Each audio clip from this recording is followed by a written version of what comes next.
할렐루야. 네.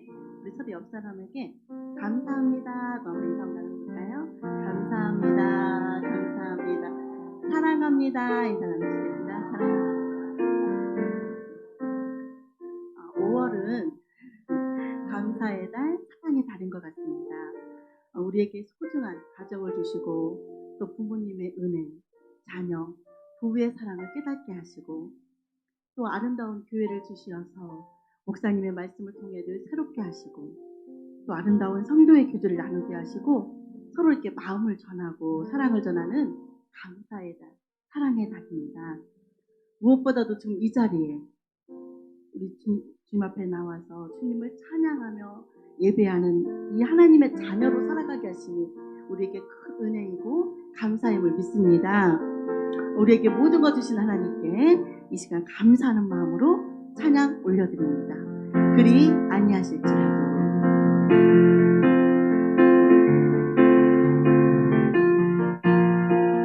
힘차게 박수치며 찬양 드립니다.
하나님의 사랑은 언제나 끝이 없으십니다.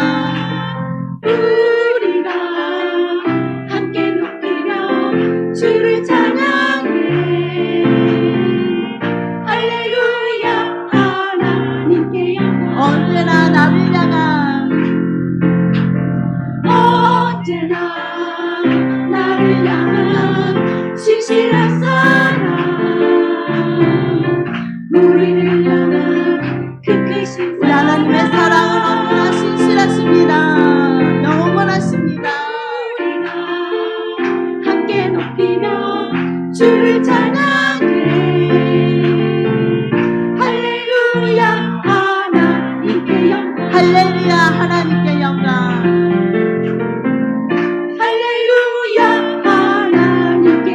할렐루야. 하나님께 영광. 할렐루야. 하나님께 영광. 우리의 찬양과 감사의 노래를 기쁨으로 받으신 하나님께 감사와 영광의 박수 올려드립니다. 아멘. 이 백성은 나를 위하여 지었나니 나의 찬송을 부르게 하려 함이니라. 우리는 하나님을 찬양하도록 지음받았으며 하나님께서는 그를 영화롭게 할 예배자를 찾고 계십니다. 바로 내가 바로 그 예배자이십니다. 내 평생 사는 동안 주님을 찬양하기 원합니다. 호흡 있는 자마다 여호와를 찬양하라. 아멘.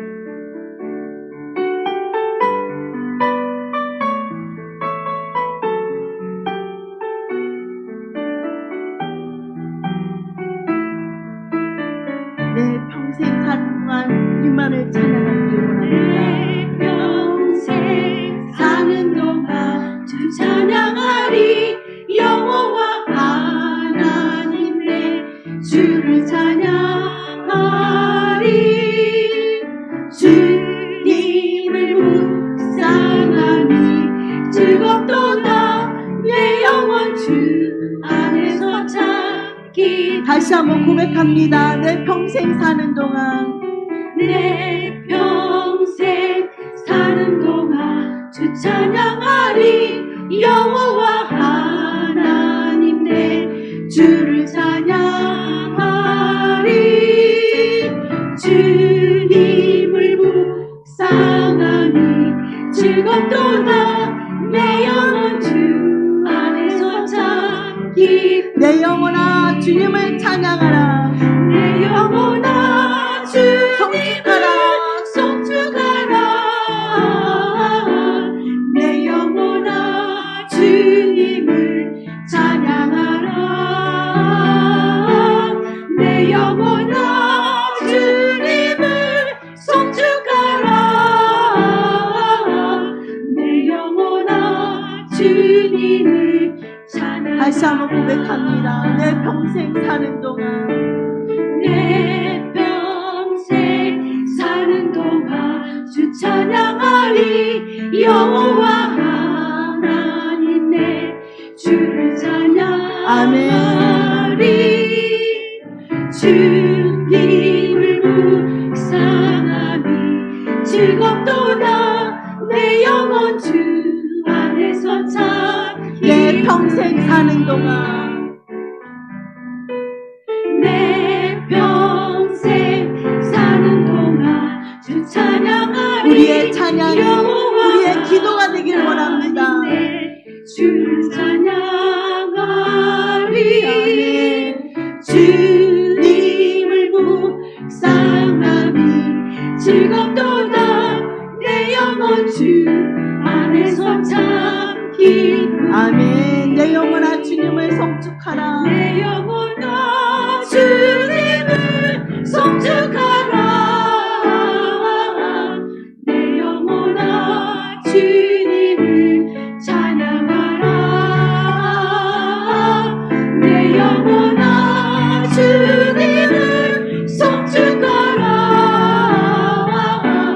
내 영혼아 주님을 찬양하라. 다시 한번 찬양합니다. 내 영혼아 주님을 성축하라. 내 영혼아 주님을 송축하라. 내 영혼아 주님을 찬양하라. 저희들이 이 시간 드리는 찬양을 기쁘게 받아 주시옵소서. 모든 주님의 영광을 찬양해 주시옵소서. 아멘. 내 영혼아 주님을 찬양. 내 영혼아 주님께 감사하라. 내 영혼아 주님께 감사하라. 내 영혼아 주님을 찬양하라. 내 영혼아 주님께 감사하라. 주님께 감사하라. 내 영혼아 주님을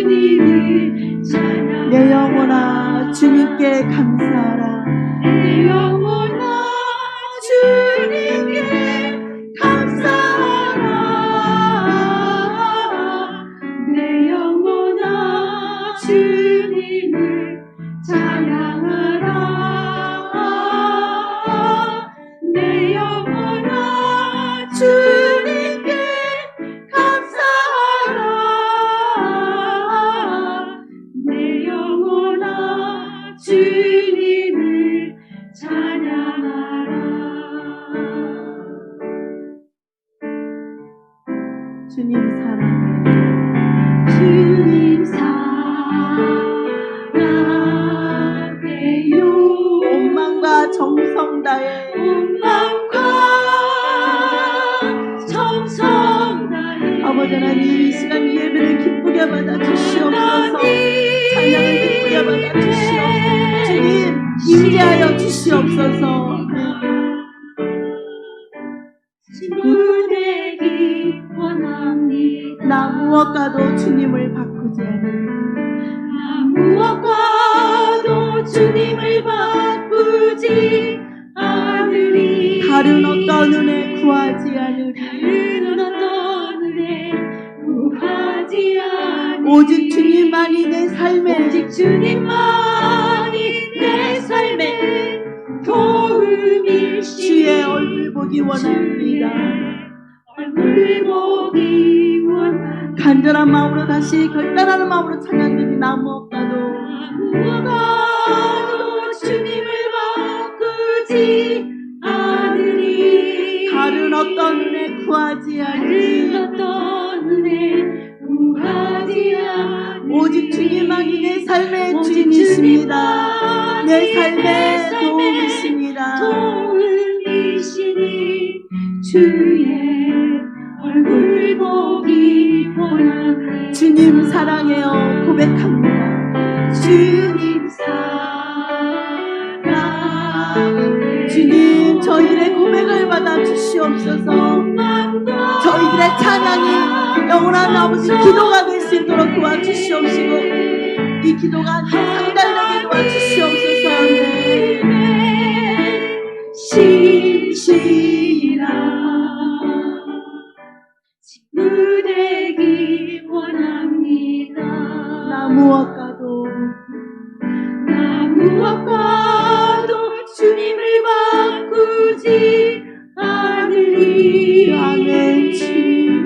다른 어떤 주님 구하지 않으리. 오직 주님만이 오직 주님만이 내 삶의 도움이시니 주의 얼굴 보기 원합니다. 가슴에 손을 얹고 우리 주님 사랑해요. 주님 사랑해요. 온 마음과 정성 다해 온 마음과 정성 다해 하나님의 신실한 하나님의 신실 친구 되기 원합니다. 친구 되기 원합니다. 주님 사랑해요. 주님 사랑해요.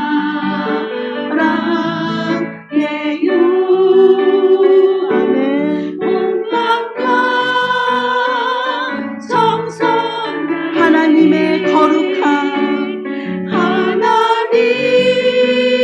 하나님의 거룩 자녀 되기 원합니다. 자녀 되기 원합니다. 다시 한번 고백해야 합니다. 주님 사랑해요. 주님 사랑해요. 아멘. 온 마음과 정성 다해 하나님의 거룩한 하나님의 거룩 자녀 되기 원합니다. 자녀 되기 원합니다. 하나님의 진실한 하나님의 진실 자녀 되기 원합니다. 자녀 되기 원합니다. 아멘. 주님 사랑합니다. 주님 감사합니다. 세상 그 어떤 것과도 주님과 바꾸지 않겠습니다. 오직 주님 한 분이면 됩니다. 주님으로만 만족합니다. 주님이 나의 삶의 전부이시며 삶의 주인이십니다. 내 평생 사는 동안 오직 주님만을 찬양하기 원하며 신령과 진정으로 예배하는 참된 예배자가 되게 하여 주시옵소서. 주님의 신실한 거룩한 자녀 되길 원합니다. 우리의 찬양이 우리의 기도가 되길 원합니다. 이 시간 찬양 가운데 놀라운 역사와 기적이 일어나게 하시며 말씀을 통하여 놀라운 은혜가 기적이 일어나게 하여 주시옵소서. 이 시간 간절한 마음으로 주님께 기도드립니다. 주여!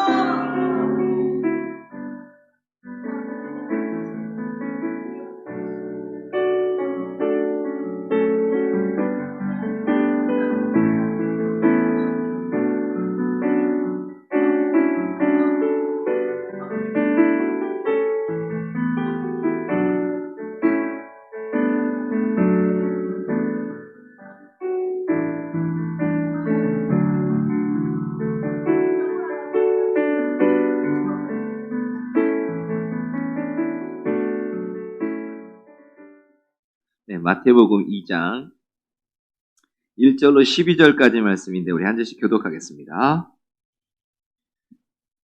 1절입니다. 헤롯 왕 때 예수께서 유대 베들레헴에서 나시매 동방으로부터 박사들이 예루살렘에 이르러 말하되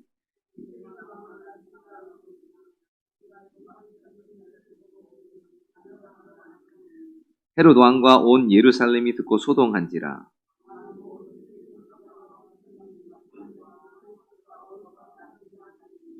이르되 유대의 베들레헴이오니 이는 선지자로 이렇게 기록된 바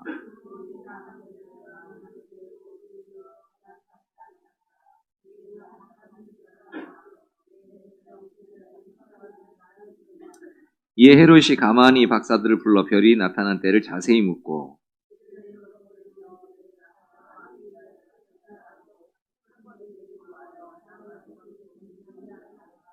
박사들이 왕의 말을 듣고 갈새 동방에서 보던 그 별이 문득 앞서 인도하여 가다가 아기 있는 곳 위에 머물러 서 있는지라. 집에 들어가 아기와 그의 어머니 마리아가 함께 있는 것을 보고 엎드려 아기께 경배하고 보배압을 열어 황금과 유향과 몰약을 예물로 드리니라. 그들은 꿈에 헤롯에게로 돌아가지 말라 지시하심을 받아 다른 길로 고국에 돌아가니라. 아멘. 네. 오늘은 어떻게 반응할 것입니까? 라는 제목으로 같이 말씀 나누겠습니다. 예전에 제가 한번 이런 생각을 해본 적이 있어요. 어느 날 이렇게 가만히 뭔가 이렇게 하다가 늘 이게 다가오다가 이렇게 뭐가 하나 턱 잡히는 게 있잖아요. 그게 무슨 생각이냐면, 이 세상은 어떤 자극이 있으면 그 자극에 대한 반응이 있는데 이 반응을 어떻게 하는가가 참 중요하구나라는 생각을 했어요.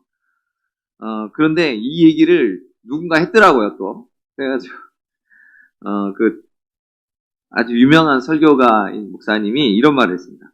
인생의 성패를 결정하는 10%는 우리에게 실제 일어난 사건과 관련이 있고, 90%는 그것에 대한 우리의 반응에 달려있다. 이렇게. 그래서, 우리가, 어떤 식으로든지 이런, 반응을 하게 돼 있는데요. 그러니까 무슨 일이 일어나는 것도 중요합니다. 어떤 일이 일어나는가도 중요하지만 그 일에 대한 반응도 중요하다는 것이죠. 그래서 우리 인생에는 여러 가지 일들이 다양하게 일어나는데 예상하는 일도 있고 예상하지 못하는 일도 있죠. 그런데 그러한 다양한 일들 가운데 내가 어떻게 반응하느냐에 따라서 내 삶의 방향이 완전히 달라질 수 있다는 것입니다. 오늘 예수님께서 태어나심에 대한 이 사건을 두고 세 부류의 사람이 나옵니다. 이 세 가지의 반응이 나오는데 크게 보면은 헤롯 그리고 또 대제사장과 성기관들 그리고 동방박사 이렇게 나눠져요. 그래서 이 사람들의 이 세 부류의 반응을 보면서 우리 주님에 대한 이들의 모습을 보면서 우리를 좀 더 한번 돌아보고자 합니다. 첫 번째는 헤롯 왕인데요. 헤롯 왕이 반응을 이렇게 했습니다. 3절을 한번 보면 헤롯 왕과 온 예루살렘이 듣고 소동한지라 라고 얘기해요. 이 헤롯은 성경에는 헤롯이 여러 나옵니다. 아버지 헤롯도 있고 아들 헤롯도 있고 막 이래요. 근데 그 헤롯이 어떤 사람이냐면 여기 나오는 이 헤롯은 에돔 사람이에요. 원래 에돔 사람, 유대인이 아닙니다. 근데 그 사람이 굉장히 처세술이 뛰어났대요. 그래가지고 로마 정권이 바뀔 때 줄을 잘 쓴 겁니다. 그래가지고 로마 그 시저에 의해서 주전 47년에 유대 총독으로 임명이 되고요. 그리고 주전 40년에는 분봉왕으로 임명을 받게 됩니다. 근데 이제 문제는 유대 사람들이 이 에돔 출신의 이 헤롯을 왕으로 인정하지 않는 거죠. 그러다 보니까 이 사람이 유대인들의 마음을 좀 살려고 여러 가지 이제 뭘 하기 시작하는데, 유대인들의 호감을 살려면 뭐가 제일 중요하냐면 이제 성전을 잘 짓는 겁니다. 그래서 예루살렘 성전을 건축합니다. 그래서 이걸 헤롯 성전이라고 하죠. 정말 어마어마하게 아주 멋있게 지었다고 합니다. 그래서 유대인들로 하여금 호감을 살려고 했던 것이죠. 그런데 이제 이것이 헤롯이 무슨 여호와 신앙이 있어서 이렇게 한 게 아니라 그냥 정치적인 어떤 자기 입지를 세우려고 했던 것이죠.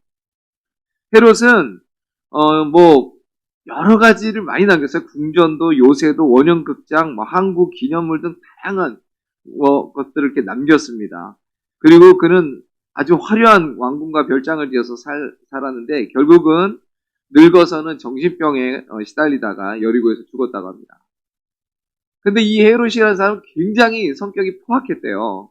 그래서 이게 시간이 지나면서 자기 주변 사람들을 자꾸 의심하고, 그래서 권력에 방해된다 싶은 사람들은 아주 무자비하게 숙청해버렸습니다. 그래서 그의 부인도, 그리고 자기 아들들도, 자기 장모님도, 그리고 자기 친척들도 살해할 정도로 그렇게 아주 잔인한 사람이에요. 역사가 헤로도투스에 의하면 헤롯은 자기가 죽을 때 이런 유언을 남겼대요. 예루살렘 시민 중에 가장 존경받는 사람을 한 사람 선택해서 감옥에 가두어두었다가 내가 죽는 순간에 그를 같이 죽여라.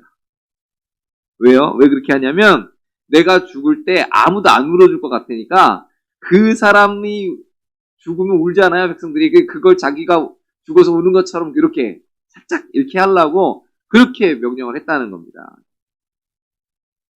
결국은 그는 이제 죽었는데 나중에 열심당원이라고 부르는 사람들이 그 사람의 무덤에 들어가서 그 시체를 꺼내가지고 갈갈이 찢어서 유대 광야에다 던져버렸다고 해요. 근데 이제 이 헤롯을 보면 우리가 어떤 걸 보게 되냐면 하나님을 두려워할 줄 모르고 철저하게 자기 자신만을 위해서 살아가는 사람을 아주 그런 사람의 전형으로 보여집니다. 그러니까 이러한 사람이 다스릴 때 우리 예수님이 태어나신 거예요. 근데 이 헤롯이 어느 날 갑자기 동방에서 온 박사들로부터 유대인의 왕이 났다는 소식을 접하게 되죠. 그래서 그 아기가 태어난 것이 어딘가 시기를 자세히 알아보고 또 자기에게 알려달라 이렇게 이야기를 하죠. 그러면 자기도 그 아기에게 가서 경배하겠다. 그런데 사실은 이게 이제 헤롯의 음모였죠. 자기가 자기의 자리가 위협을 당한다 싶으면 아들도 죽일 수 있는 사람이기 때문에, 그래서 실제로 그 아기 예수를 죽이려고 했던 것이죠. 하여간 이 사람은 자기 정권에 뭐 문제가 생긴다 싶으면 철저하게 다 무너뜨려버리고 숙청해버리고 이랬습니다. 그래서 평생 그렇게 살아갔던 사람이거든요. 근데 이 헤롯을 보면서 오늘날의 많은 이 세상 사람들의 살아가고 있는 그런 모습인 것 같아요, 이게. 이렇게 무슨 겉으로 드러나는 잔인함은 아닐지라도, 자기에게, 도움이 된다 싶으면은 끌어안고, 도움이 되지 않는다 싶으면 사정없이 버려버리는, 그리고 나만의 왕국을 쌓으면서 그렇게 막 내 것을 지켜가려고 막 몸부림치면서 살아가는 그런 인생이죠. 이러한 사람은 예수님이 태어났다고 할 때 반응을 그렇게 할 수밖에 없어요. 내 자리를 위협받는다라고 생각하기 때문에. 그래서 그런 자기의 어떤 욕망과 그런 탐욕과 이것으로 인해서 나만의 왕국을 세워가는 사람. 그러니까 이런 생각을 갖고 사는 사람은 예수님이 하나도 반갑지 않은 거죠. 예수님이 오히려 나타나면 내 삶에 위협이 되는 겁니다. 그런데 오늘날 많은 사람들이 그렇게 생각을 해요. 예수님을 믿는 것 자체가 예수님을 믿어라, 그래야 천국 간다라고 하는 게 굉장히 독선으로 보이고, 그리고 그렇게 말하는 것을 거부하고, 예수님을 믿으면 왠지 내 삶에 귀찮은 일이 벌어질 것 같고, 예수님, 교회를 오긴 와도 뭔가 예수님께 막 이렇게 헌신하고 하면 굉장히 내가 손해보는 것 같고, 뭐 이렇게 생각을 하고 하는 사람들이 있다는 것이죠. 두 번째 반응은 제사장들과 서기관들의 반응인데요. 우리 4절에서 6절을 보면, 왕이 모든 대제사장과 백성의 서기관들을 모아 그리스도가 어디서 나겠느냐 물으니 이르되 유대 베들레헴이 오니 이는 선지자로 이렇게 기록된 바 또 유대 땅 베들레헴아 너는 유대 고을 중에서 가장 작지 아니하도다. 내게서 한 다스리는 자가 나와서 내 백성 이스라엘의 목자가 되리라 하였음이니라. 네. 지금 이걸 누가 얘기한 거예요? 누가 얘기한 거죠? 이 대제사장과 서기관들이 얘기한 거예요. 서기관은 성경을 필사하는 사람이기도 하고요. 성경을 가르치는 사람이기도 합니다. 그러니까 아주 박식한 거예요. 대제사장과 이 서기관들은 예수님이 어디서 태어나실지 안 거예요. 메시아가 어디서 날 거를 이미 알고 있습니다. 이 당시에 여러 가지 정치적으로도 그렇고 여러 가지 상황적으로도 그렇고 이스라엘 백성들이 굉장히 그 메시아에 대한 갈망을 많이 갖고 있었던 때예요. 왜냐하면 말라기 선지자 이후에 400년 동안 하나님 말씀을 안 하시거든요. 그 중간기라고 하는데 그때는 뭐 하나님 음성을 들려주는 선지자도 없고 뭐 그냥 백성들의 삶은 아주 영적으로 피폐해 있고 이런 가운데 메시아가 나타나서 우리를 구원해 주기를 굉장히 갈망하고 있었단 말이죠. 그런데 마침내 세례 요한이 나타나서 이제 말씀을 전하기 시작했고 세례 요한이 그 예수님을 증거하고 근데 이렇게 오랜 기간 동안 그 메시아가 올 거를 기대하고 있었고 또 가르치고 알고 있었음에도 불구하고 막상 예수님이 태어났다, 그 메시아가 태어났다라고 하는 그 소식을 들었을 때 이 사람들은 관심이 없어요. 달려가지도 않고요. 뭐 그냥 벌로 넘겨버렸다는 거죠. 그리고 그 메시아이신 예수님은 오히려 나중에 십자가에 못 박는 일에 앞장서 버리고 말합니다. 그러니까 중요한 건 뭐냐면 우리가 얼마나 종교적인가 하는 게 아니에요. 우리가 얼마나 성경 지식을 많이 하는가 이게 아니에요. 예수님을 아는 것과 그 마음에 모시고 있는 것은 전혀 다른 문제라는 것이죠. 많은 사람들이 예수님에 대해서 압니다. 그리고 예수님의 그 복음이 뭔지도 알아요. 그런데 그리고 성경을 인용하면서 막 굉장히 잘 어떤 자기의 이야기들을 해내고 합니다. 그런데 정작 그 사람들의 마음속을 들여다보면 그 안에 예수님이 없어요. 제가 전에 중학교 때요. 저희 윤리 선생님이 있었습니다. 철학을 전공하신 분이에요. 너무너무 박식해요. 철학과 사람들이 이게 확실히 똑똑한 것 같아요. 좀. 많이 공부를 너무 많이 해서 그런지. 그런데 우리 윤리 선생님은 그렇게 성경 얘기를 많이 하는 거예요. 그래가지고 예수님이 이렇게 했고 그래서 저는 속으로 너무 반가웠어요. 그리고 우리 윤리 선생님이 예수님을 믿는가 보다. 그런데요, 학기 한 중간쯤이었나, 하여튼 말쯤이었나, 정확한 기억은 안 나는데, 어느 날 그 얘기를 하시더라고요. 아마 누가 물어봤던 것 같아요. 그랬더니, 나는 기독교인은 아니야. 라고 얘기를 하는 거예요. 자기는 예수님을 안 믿는데, 철학을 공부하는 사람은 당연히 이런 걸 공부를 해야 되기 때문에, 그렇게 나는 그래서 성경을 잘 알아. 라고 얘기하는 거예요. 성경을 기가 막히게 알아요. 아주 그냥 성경에 있는 아마 우리보다 더 잘해올걸요. 성경 암송대 시키면 1등 할 거야, 선생님. 그런데 예수님을 안 믿어요. 예수님을 안 믿는 거예요. 그냥 교양 차원에서 아는 것 뿐이에요. 그러니까 그 말씀이 그 선생님을 예수님 믿게 못하고 아무런 변화가 없었던 거죠. 왜요? 말씀을 알긴 아는데 그걸 믿음으로 화합하지 못하는 거예요. 반응을 제대로 못하는 겁니다. 물론 믿음은 하나님께서 주시는 거죠. 그런데 그 진리의 빛을 비춰주실 때 하나님께서 주신 그 믿음으로 그것을 향해야 되는데 이분은 그러지 못했어요. 근데 많은 사람들이 그러고 살아가요. 예수님 얘기하면 좋대요. 예수님이란 분은 참 좋대요. 성경에 나온 예수님 훌륭하다고 얘기해요. 그런데 믿진 않아요. 그리고 그 교회를 향해서 너희는 왜 예수님 믿는다고 하면서 왜 그렇게 하냐? 뭐 이렇게 하면서 얘기를 하죠. 교회 안에서도 마찬가지입니다. 교회 안에서도 여러 말씀도 알고 뭐 신앙생활도 오래 했다고 하고 하는데 그것이 믿음으로 화합지 못하고 하나님께서 주신 말씀 진리를 믿음으로 화합지 못하고 그냥 지식으로만 남아있어요. 그러니까 알기는 엄청 잘 알아. 근데 그 사람의 그렇게 하나님께 대해서 믿음으로 반응하는가? 전혀 그러지 않다 하는 것을 자주자주 보게 됩니다. 오늘 대제사장과 서기관들은 그 많은 지식, 학식을 가지고도 예수님을 알아보지 못했고 예수님께 대한 올바른 반응을 하지 못했어요. 우리도 그러니까 그럴 수 있다는 거죠. 우리는 예배에 나올 때마다 어떤 마음으로 나오십니까? 그냥 습관적으로 교회 나오고 헌금하고 그냥 뭐 성경 공부도 하고 하지만 정말 나 같은 그 죄인을 살려주신 그 주님의 은혜가 못내 고맙고 감사해서 정말 저 하늘나라를 내가 소유하게 되었다라고 하는 그 사실에 감사해서 그렇게 반응하면서 예수님께 나오고 있는가요? 정말 성령의 충만한 은혜 가운데서 내가 이 복음을 전하고자 하는 이러한 간절한 마음이 우리에게 있는가요?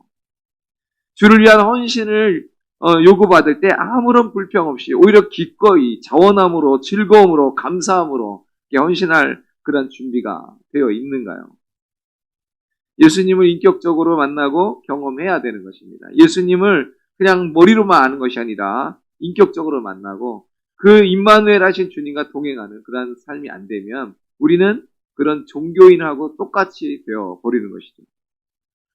세 번째는 동방박사들입니다. 동방박사들은 어떻게 반응했냐면 이 앞에 두 부류하고는 전혀 달라요. 예수님의 탄생에 아주 적극적으로 반응한 사람들입니다.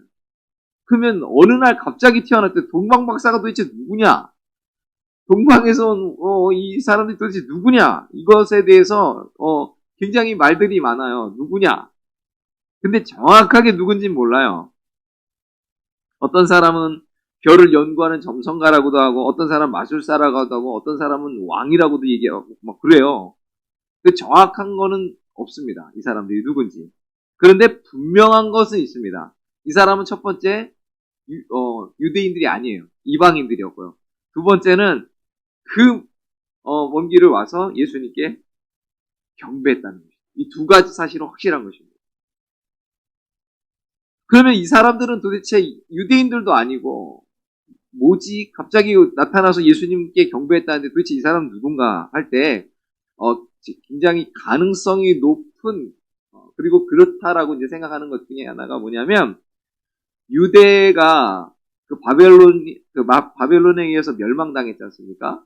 그래서 이 사람들이 멸망을 당해서 다 포로로 잡혀갔을 때 70년 동안 포로 생활을 했단 말이죠.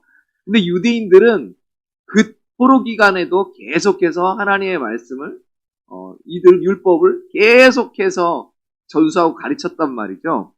이제 그런 가운데 우리가 잘 알고 있는 이 다니엘이라는 사람이 나타나죠. 이 다니엘이라는 사람은 유대의 유력한 인사들 중에서 아주 뛰어난 사람이었고 또 그리고 아주 뭐 그런 꿈이나 이런 것도 잘 해석하고 이렇지 않습니까? 그 심지어 다니엘이 환상도 보고 이랬지 않습니까? 그러다 보니까 아마도 다니엘에게 영향을 받았던 사람들일 것이다라고 얘기를 하는 거예요. 그런 유대인들에게. 그래서 뭐 솔직히 다니엘 같은 경우에 얼마나 대단합니까? 사자굴에 넣어도 안 죽어, 풀무불에 넣어도 안 죽어, 대단한 그런 걸 다 보잖아요. 야, 저들이 믿는 하나님이 정말 대단하구나 생각하지 않았을까요?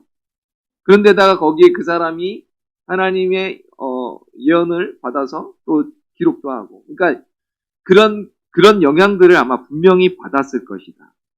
그러니까 그 사람들이 다니엘을 통해서 아마 메시아의 출현에 대한 그 관심을 가졌든지 믿었든지 분명히 했을 것이다라고 하는 것이죠. 정확한 건 모릅니다. 정확한 건 모르는데 분명한 건 이방인이고 그리고 와서 이 메시아 유대인의 왕으로 나신 이분께 경배했다라고 하는 것이죠. 그래서 우리가 이 동방박사를 통해서 우리가 배워야 될 건 뭐냐면 이 동방박사들의 헌신과 희생이에요. 여러분, 예수님을 만나는 것은 사실 우리의 헌신과 희생을 동반합니다. 동방박사들이 지금 어쩌다가 해외여행하다가 한번 들러나 보자라고 온 게 아니에요. 일부러 온 거예요. 일부러. 여러분, 유대인들도 아닌데 그 일부러 오겠습니까? 그리고 무슨 대단한 일이 있다고 와가지고 그 아기가 태어났는데 와서 그렇게 하겠어요. 이거는 분명히 이들에게 뭔가 있다는 거죠. 예수님께 경배하러 온다는 거 쉽지 않아요. 예수님께 경배하러 오려면 아마도 굉장히 먼 거리를 여행한 것 같은데, 그러면 자기가 했던 모든 걸 다 내려놔야 돼요. 생활하는 거 다 내려놔야 돼요. 가족과도 헤어져 있어야 돼요. 그리고 그 당시에 여행이 우리처럼 그렇게 뭐 쉽게 가는 게 아니잖아요. 오늘날도 뭐 아주 쉽지만은 않지만 특별히 위협이 굉장히 많이 노출돼 있던 시기이기 때문에 이 여행하다가 만약에 뭐 도적대라도 만나봐요. 그럼 어떻게 할 거예요? 무슨 그 아기 예수를 만나서 자기네들이 뭔가 뭐 대단한 일이 벌어지거나 뭐 이런 거를 기대하고 지금 오는 건 아니지 않습니까? 그러니까 이러한 모든 아주 위협을 다 감수하고 그런 손해를 감수하고 지금 나왔다는 것이죠. 그러니까 그러한 그렇게 해서 여행을 해서 여기를 예수님께 나왔다라고 하는 것은 그들이 분명히 헌신과 희생이 이 사람들에게 지금 이 마음 깊은 곳에 지금 깔려 있다라고 볼 수밖에 없는 거예요. 그들은 예수님께 와서 정말 귀한 예물을 드렸습니다. 황금과 유향과 모략을 드렸는데, 황금은 원래 왕에게 드리는 예물이고요. 유향은 제사를 드릴 때 쓰는 예물이고, 모략은 시체에 바르는 거예요. 근데 굉장히 귀한 거라고 하더라고요, 이게. 이들은 메시아를 경배하러 온 거예요. 그러니까 메시아를 만나러 오는 것은 자기의 모든 걸 멈추고 이런 희생과 이러한 헌신을 다 드릴 만한 그러한 가치를 부여한 것이죠. 여러분, 그러니까 예수님을 우리가 영접한다, 예수님을 만난다라고 하는 것은 최소한 이 동방박사들이 갖고 있었던 이런 마음이 우리 안에 있어야 된다는 것이죠. 그런 예수님의 우리가 동방박사들이 갖고 있었던 그 정도의 마음도 아닌 상태에서 우리가 예수님을 믿는다라고 하는 건 좀 부끄럽지 않습니까? 우리는 주일마다 예배 때마다 어떤 마음으로 하나님께 지금 나아옵니까? 정말 주님을 섬기는 것이 주님을 섬기기 위해서 나오는 것입니까? 정말 그 주님께, 메시아신 그 주님께 감사함으로 나오는 것입니까? 여러분, 그렇다면은 주님을 섬기는 것은 나를 희생하는 거예요. 그게 기독교 역사가 증거하고 있어요. 수많은 하나님의 사람들이 하나님께 자신의 충성과 헌신과 그 수고를, 그 희생을 드렸다는 것이죠. 동방박사들이 그 먼 곳을 여행하면서 베들레헴에 이르러서 메시아를 경배했던 것처럼 그 예배 가운데 우리도 그러한 기대와 소망으로, 그러한 헌신과 감사로 그렇게 나아가야 될 것입니다. 또 하나 동방박사들에게서 볼 수 있는 건 뭐냐면 순종이에요, 순종. 12절에 보니까 그들은 꿈에 헤로데게로 돌아가지 말라 지시하심을 받아 다른 길로 고국에 돌아가니라 이렇게 말하거든요.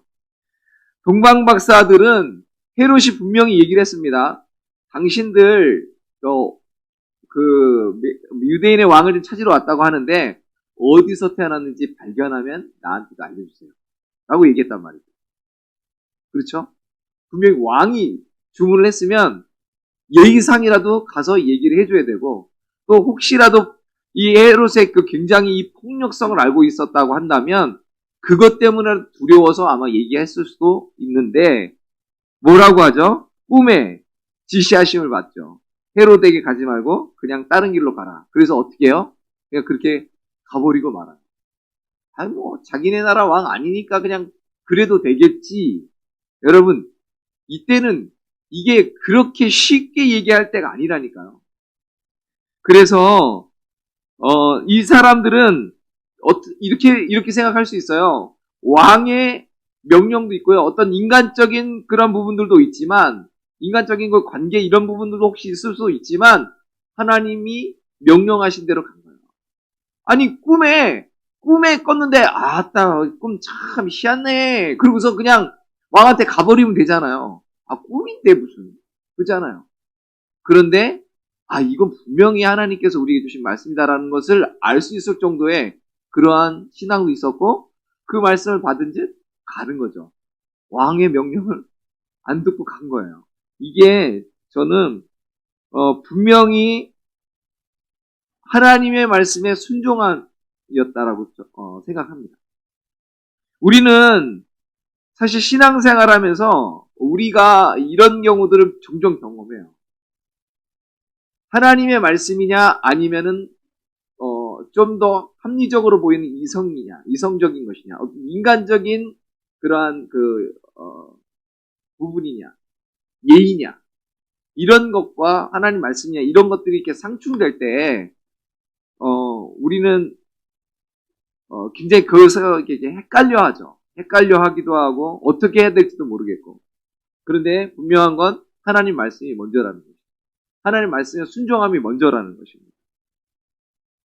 우리는 우리의 이성이 먼저가 아니라 말씀이 먼저인 걸 알아야 돼요. 우리의 상황이 아니라 말씀이 먼저라는 걸 우리는 분명히 알아야 돼요. 성경은 그걸 우리한테 끊임없이 말씀해요. 그런데 이거를 너무나 우리가 쉽게 그냥 합리적인 것으로 이렇게 생각을 돌려서 이 합리적인 걸 택해버리죠. 그거 잘하는 사람들이 누구냐면 자유주의 신학자들이에요. 그 자유주의 신학자들 얘기 듣고 있으면 참 인간적이고요. 참 가슴 따뜻합니다. 얼마나 휴머니즘 기가 막히죠. 얼마나 인간을 이해하는데요. 그런데 그 안에 하나님 신앙은 쏙 다 빠져 있어요. 그래가지고 일예로 들어보면 홍해 바다를 그 바다가 갈라진 게 아니라고 얘기해요. 얌숲, 그래가지고 갈대숲인데 이게 팍 빛이 비쳐가지고 꼭 그게 바다같이 보이는 건데 거기를 갖다 지나갔다고 얘기해요. 재밌는 얘기 하나 해드릴까요? 어느 학교에서 그래가지고 성경은 거짓말이다. 그러면서 이제 선생님이 그런 식으로 가르쳐 준 거예요. 애한테. 그래가지고 그러니까 너희들이 믿고 있는 건 거짓말이다 그랬더니 하나이가 손을 번쩍 들더니 하나님을 찬양합니다 그랬대요. 근데 너는 이게 뭔 뚱딴지 같은 소리냐 했더니 바다도 아니고 갈대밭에서 애국 군대를 다 몰살시킨 하나님 찬양합니다.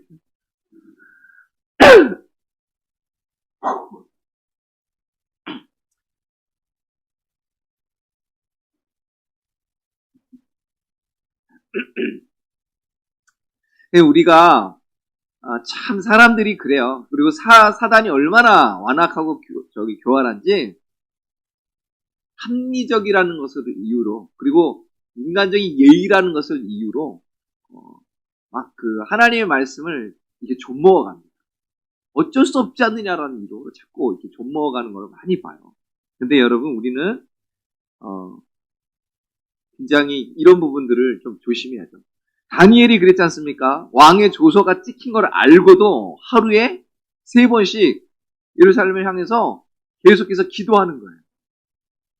여러분, 아니, 국가에서 하지 말라잖아요. 국가에서. 왕의 조서를 찍었잖아요. 하지 말라고. 근데 왜 하고 있어요? 여러분, 이거는 우리가 좀 심각하게 생각해 봐야 될 일이라고 생각합니다. 그래서 오늘날도요, 많은 사람들이 복음을 듣습니다. 하나님 말씀을 듣습니다. TV, 라디오를 통해서도 계속 틀면 하나님 말씀 나오고, 일주일에도 여러분 원하기만 하면 계속해서 말씀 들을 수 있잖아요. 말씀 보기도 하고. 얼마나 많은 말씀들이 책으로도 나오고, 설교도 나오고, 계속 라디오만 틀면 나오고, 성경 집에 한 권이 아니잖아. 막 몇 권씩 갖고 있잖아요. 그쵸? 저희 집은 사람 수보다 좀 더 있더라고요. 일단 제가 보는 성경만 한 몇 권 돼요. 이렇게 스터디 바이블하고 이런 거 해가지고 몇 권 돼요.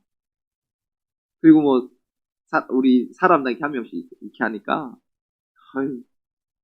근데 여러분 그렇게 많은 설교 그렇게 성경이 있고 수많은 설교들이 들려오고 계속해서 어플에 맨날 막 하나님 말씀이라고 막 그 예쁘게 디자인가 막 날라오기도 하고 그거 다 아시죠 지금 있잖아요. 그런데 중요한 건 그 들려진 말씀, 내가 읽은 그 말씀에 나는 어떻게 반응하고 있는가 하는 거죠. 여러분 어떻게 반응하고 있어요? 이게 중요한 거죠. 여러분 헤롯처럼 자기의 성공과 자기 욕망을 위한 어떤 재료로 이 말씀을 혹시 쓰고 있지는 않습니까? 신앙이라는 게 하나님 예수님을 내가 원하는 뭔가를 이뤄내기 위한 하나의 방편으로서 사용하고 있지는 않습니다. 대제사장과 서기관들처럼 어떤 지식과 이성에만 머물고 그렇게 살아가고 있지는 않습니다. 하나님 말씀을 분명히 너무 잘 알고 있는데 자기 눈앞에서 펼쳐지고 있는데도 불구하고 그것을 전혀 분별하지 못하는 그러한 반응하고 있지 않습니까? 아니면 동방박사들처럼 모든 조건이나 그 믿음의 반응을 하기에는 별로 좋지 않은 그러한 상황임에도 불구하고 희생하고 헌신하고 순종하는 그런 믿음으로 나아가서 주께 경배합니다. 우리는 어떻게 예수님께 반응하고 있습니까? 여러분 이거는 참 중요한 문제고요. 평생 살아가는 동안 그러니까 우리가 날마다 순간순간마다 나는 하나님 앞에 어떻게 반응하고 살 것인가 이거를 숙제처럼 우리가 이렇게 안고 있어야 된다는 거예요. 매 순간마다. 아마 이것만 잘해도요 상당히 달라질 겁니다. 우리 신앙의 모습도 달라질 것이고 어떤 여러 가지 결정하는 것 우리가 갈등하는 것 아마 많은 부분에 있어서 해결이 될 거라고 분명히 생각합니다.